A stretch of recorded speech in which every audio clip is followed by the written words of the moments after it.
이사야서 39장은 이후에 40장부터 전개될 유다의 바벨론 포로와 본토 귀환에 관한 예언의 서론격에 해당합니다. 즉 이스라엘 백성들이 왜 바벨론의 포로로 끌려가 노예 생활을 해야 했고 어떻게 하나님이 그들을 구원하셨는가 하는 것을 보여주는 말씀입니다. 히스기야가 병에 걸려서 죽음의 문턱까지 갔다가 하나님의 은총으로 회복되었다는 소식은 유다뿐만이 아니라 시리아와 동방의 바벨론까지도 아주 유명한 사건이 되었습니다. 이 소식을 들은 바벨론 왕 무로닥 발라단이 히스기야에게 글과 예물을 보냈습니다. 1절 말씀입니다. 그때의 발라단의 아들 바벨론 왕 무로닥 발라단이 히스기야가 병들었다가 나았다 함을 듣고 히스기야에게 글과 예물을 보낸지라. 여기 바벨론 왕 무로닥 발라단은 당시에 중근동의 지배자였던 아수르 제국의 사르곤 2세에 의해 세워진 왕이었습니다. 이 바벨론 제국이 아수르를 꺾고 중근동의 패자가 되기 전의 일이죠. 이 당시에 바벨론은 막 세력을 확장하려던 작은 나라로서 아수르의 속국이었습니다. 바벨론 왕 무로닥 발라단은 불명예를 지우기 위해서 주변의 작은 국가들과 끊임없이 손을 잡아서 아수르를 대항하려고 했습니다. 하지만 번번이 실패하고 말았습니다. 본문의 히스기야에게 글과 예물을 가지고 온 것도 바로 그런 연유에서 비롯된 것이라고 보면 됩니다. 히스기야는 문병원 바벨론 왕의 사신을 맞아서 예루살렘 성 안에 있는 창고에 각종 보물들을 보여주며 유다 왕국의 세력을 과시했습니다. 이런 히스기야의 행위는 결과적으로 장래 유다 왕국의 운명을 암시하는 예언적인 행위였습니다. 이제 우리는 본문에서 히스기야의 이 행위가 어떤 결과를 빚게 되었는지 살펴보면서 은혜를 나누도록 하겠습니다.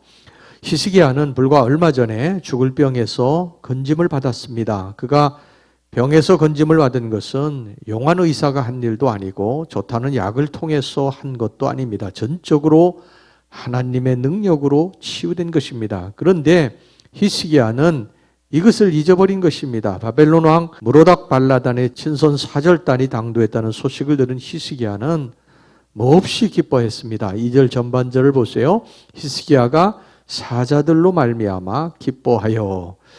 이는 결국 바벨론이 유다와 화친을 제의한다는 표시였고 유다의 존재를 인정한다는 의미를 가지고 있었기 때문입니다.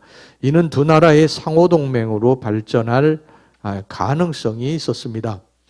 이런 바벨론의 화해 제스처는 호시탐탐 남침의 기회를 노리는 아수르의 위협 아래에 있던 유다 왕국으로서는 아수르를 견제할 수 있는 더없이 좋은 기회였습니다. 히스기야가 바벨론의 사신을 크게 기쁨으로 맞이한 것은 이런 의미가 있었습니다. 불과 얼마 전까지만 해도 오직 하나님만 의지하던 히스기야는 죽을 병에서 건짐받고 얼마 지나지 않아서 그 은혜를 잊어버리고 세상 권세와 힘을 의지하는 현실주의자로 돌변했던 것입니다. 그렇게도 바벨론과 애굽 등 외세를 의지하지 말라는 이사야 선지자의 경고, 즉 하나님의 말씀과 당부는요 다 잊어버렸습니다. 히스기야는 바벨론의 사진을 맞이하여 예루살렘 성 안의 각종 무기고와 창고의 화려한 보물들을 보여주었습니다. 2절 보겠습니다. 히스기야가 사자들로 말미암아 기뻐하여 그들에게 보물 창고 곧 은금과 향료와 보배로운 기름과 모든 무기고에 있는 것을 다 보여주었으니 히스기야가 궁중의 소유와 전 국내의 소유를 보이지 아니한 것이 없는지라. 왜 이것을 보여주었겠습니까? 이것은 자기 왕국에 대해서 자랑한 것입니다. 이 왕국의 영광이 하나님 때문에 온 것이라는 사실을 까마득하게 잊고 이런 왕국의 영광이 있기 때문에 바벨론 너희들이 우리와 손을 잡는 것은 이게 당연한 것이다. 이제 그런 뜻이었겠죠. 더 기가 막힌 것은요. 히스기야가 바벨론의 병문안 사절단에게 자신이 병에서 나은 것, 회복된 것에 대해서 어떤 말도 하지 않았다는 것입니다. 하나님이 고쳐주셨다는 말 입 밖에 내지도 않았습니다. 이것은 히스기야가 하나님의 능력과 은혜를 완전하게 잊고 있었다는 사실을 의미합니다. 그에게 있어서 지금 무엇보다 중요한 것은요, 하나님의 영광을 드러내는 것보다 바벨론과 손을 잡고 아수르의 공격을 막아내는 그 일이 더 급선무였던 것이죠. 히스기야는 이렇게 표현했습니다. 위기를 만났을 때, 병들었을 때 하나님 앞에 벽을 바라보고 통곡하며 기도하던 히스기야였지 않습니까? 그런데 그런 히스기야가 이렇게 표현했습니다. 여러분, 우리는 어떻습니까? 힘들고 어려울 때 울면서 기도하던 나, 그래서 응답받고 감사하던 나는 지금 존재하고 있습니까? 아니면 히스기야처럼 변하지는 않았습니까? 여러분, 변하면 안 됩니다. 잊으면 안 됩니다. 변하면 또 다른 위기가 찾아옵니다.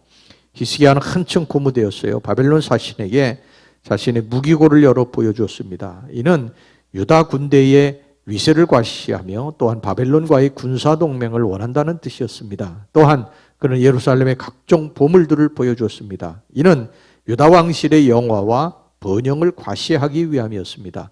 이렇게 히스기야는 바벨론과의 동맹과 화친을 위해서 자기를 과시하고 자신의 세력을 드러내기에 급급했습니다. 하나님은 이름조차 나오지 않았어요. 그 결과가 어떻게 됐습니까? 이런 보물들 또 무기 이런 걸 다 보여주었기 때문에 나중에 바벨론이 이제 제국을 확장해 나가면서 유다를 이제 침공해 올 때에 이런 모든 것들을 다 어떻게 대처해야 될 것인가, 또 보물들을 어떻게 될 것인가, 이거 다 대책을 세우는 것이죠.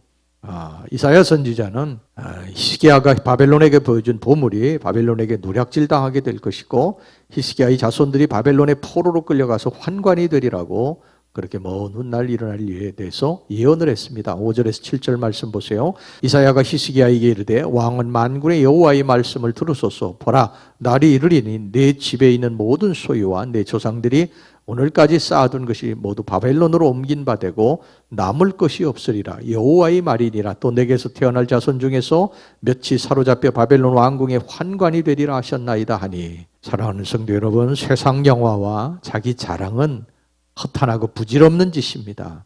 그 모든 것을 하나님이 주셨기 때문이에요. 내가 지금 누리는 지위, 권세, 명예, 또 부 이런 것 다 하나님이 주신 거예요. 그러니까 우리의 자랑은 하나님이어야 되는 것입니다. 하나님이어야지 되지 그 자랑이 내가 이룬 것처럼 그런 자랑이 돼서는 안 됩니다. 내가 의지할 분은 하나님입니다. 잊으면 안 됩니다.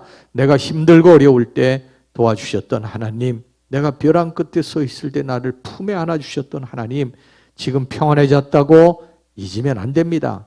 평안할 때 조심하셔야 됩니다. 선줄로 생각할 때 조심해야 돼요. 무엇을 조심합니까? 하나님을 잊지 않도록 조심해야 됩니다.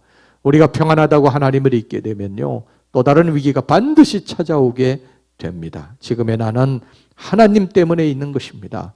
이것을 잊지 말고 살아가시기를 주의 이름으로 축원합니다.